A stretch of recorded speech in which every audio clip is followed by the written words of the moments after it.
Hello and good evening students and welcome to BYJU'S Exam Prep IAS. Before we start our daily quiz, here are two quick announcements. First is that we'll be having the question paper analysis, discussion and declaration of the expected cutoff for UPSC Civil Services Exam 2023 Prelims. So it will be done live on our YouTube channel on 28th May starting from 7 p.m. So do not forget to mark your calendars and attend this session. Also, now you can get up to 60% discount on our live online classroom as well as offline classroom programs. We have a limited number of seats available and this offer is valid only until 30th May. So click on the link in the pinned comment and register now to get a call back from our counselors. Let us now take a look at our first question.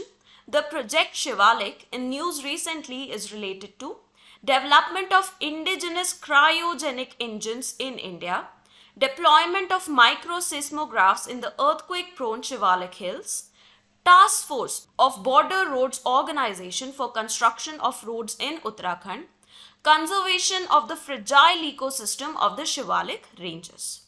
We have taken this question because recently the State Minister of Defence, Shri Ajay Bhatt, he visited the headquarters of Project Shivalik of Border Roads Organization located in Rishikesh. Now, Project Shivalik is a task force of the Border Roads Organization which maintains more than 1,000 kilometers of roads in the state of Uttarakhand, which includes 650 kilometers of national highway.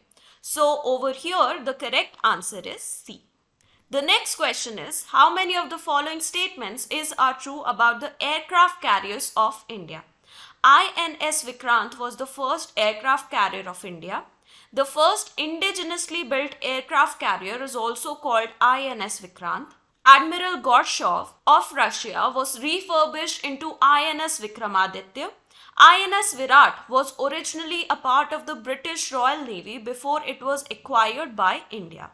We have taken this question because for the first time, an MiG fighter jet has made a night landing on INS Vikrant, which is an historic milestone for India. Now, INS Vikrant, it is the currently commissioned, the latest indigenously built aircraft carrier. It was commissioned into the Indian Navy in the year 2022. Earlier, we also had another aircraft carrier known as INS Vikrant. It was the first aircraft carrier of India which was launched in September 1945 and earlier was known as Hercules. In 1961, it was commissioned in Indian Navy as INS Vikrant. After that, we had another aircraft carrier known as INS Virat. Now, this aircraft carrier was originally commissioned by the British Royal Navy as HMS Hermes. Later on, in 1987, it was commissioned by the Indian Navy. The INS Vikramaditya, it was taken from Russia. It was earlier known as Admiral Gorshkov and it was commissioned into Indian Navy later on. So if we go back to the question, this is correct, this is correct, this is also correct and this is also correct. So your correct answer is D. The next question is, identify the correct statements. XpoSAT is a mission of ISRO in collaboration with NASA. It aims to study bright astronomical X-ray sources in the space. Now, XpoSAT, it will be India's first and the world's second polarimetry mission that uses X-rays. So it aims to study the dynamics of the bright astronomical X-ray sources under extreme conditions in the space. It will be having two payloads, including an X-ray polarimeter, which is named as POLIX, and X-ray spectroscopy and timer, which is known as XSPEC. Now this mission, it is an ISRO mission in collaboration with the Raman Research Institute and not NASA. So if we go back to the question, this is incorrect. However, this is correct. So your correct answer is B. The next question is, how many pairs of places in news and the country are correct? Bakhmut, Russia. Gaziantep, Turkey. Nusantara, Indonesia. Now Bakhmut, it is very much in news these days, and this was one of the places in Ukraine that has been now captured by Russia. So Bakhmut is in Ukraine. Why Nusantara is in news? Because it has been selected as a new capital of Indonesia. Indonesia wants to shift their capital from Jakarta to East Kalimantan. In East Kalimantan, this capital city of Nusantara, it will be developed and it will become the new capital by the year 2024. About Gaziantep, this place is in Turkey and it was badly hit by the Turkey earthquake that took place in February this year. The historic Gaziantep castle, which is located in this city, it was very much destroyed due to this earthquake. So if we go back to the question, this is incorrect. However, these are correct. So your correct answer is B. Now we come to a PYQ from the year 2020. With reference to cultural history of India, which one of the following is the correct description of the term Paramitas? The earliest Dharma Shastra texts written in aphoristic or sutra style. Philosophical schools that did not accept the authority of Vedas. Perfections whose attainment led to the Bodhisattva path. Powerful merchant guilds of earlier medieval South India. Now the term Paramita, it is commonly translated as perfection.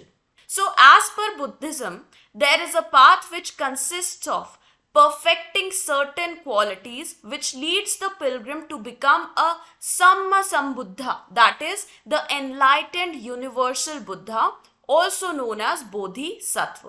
These qualities, they are known as Paramis or Paramitas, depending upon which tradition we are talking about. So the correct answer over here will be C. Paramitas are perfections whose attainment lead to Bodhisattva path. The 10 Paramitas include patience, morality, energy, generosity, meditation, wisdom, skillful means, resolution, power and knowledge. Now we come to the fact of the day, which is about digital public infrastructure for agriculture. In the budget speech this year, our finance minister stated that a digital public infrastructure for agriculture, it will be built in India as an open source, open standard and an interoperable public good.